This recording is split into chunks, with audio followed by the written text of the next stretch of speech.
Ants live almost everywhere. The water falling in this mangrove swamp in Australia exposes in the wet mud an ant's nest. Every time the tide recedes, the ants must repair any damage the water may have caused.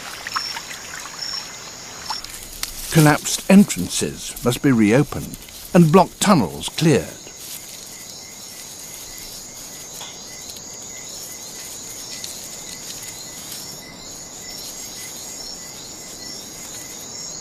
Now that the mud flats are exposed, the ants hurry to collect what food the tide might have delivered.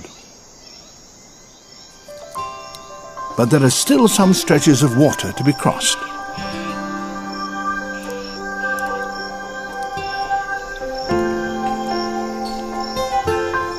The surface tension of the water supports them as they dance across it. Sometimes they actually swim.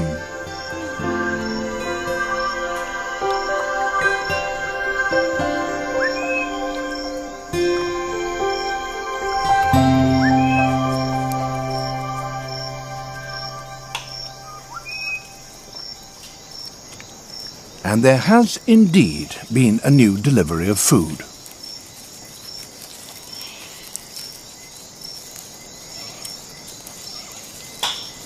But the tide has also created a problem.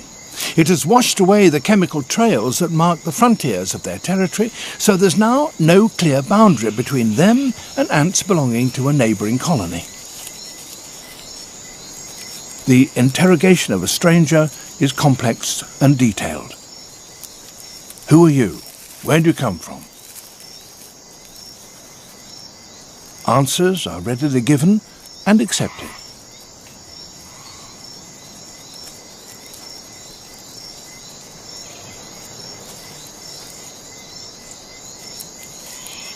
But every now and then they have to fight to settle the question.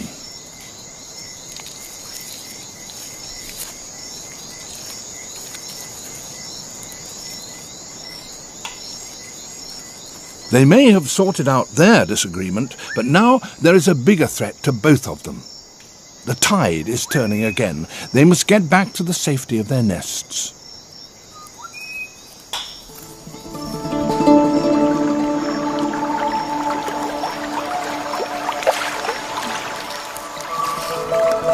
While the tide has been out, larvae and pupae have been moved around the nest to keep them at the temperature needed for their proper development.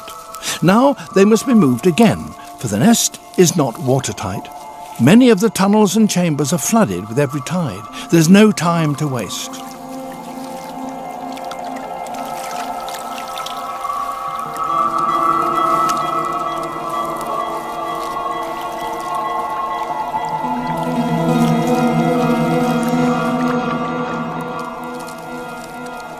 But the water doesn't reach every part of the nest, for the ants have constructed bell-shaped chambers that trap pockets of air and so create refuges where the adults and the young can sit out the high tide.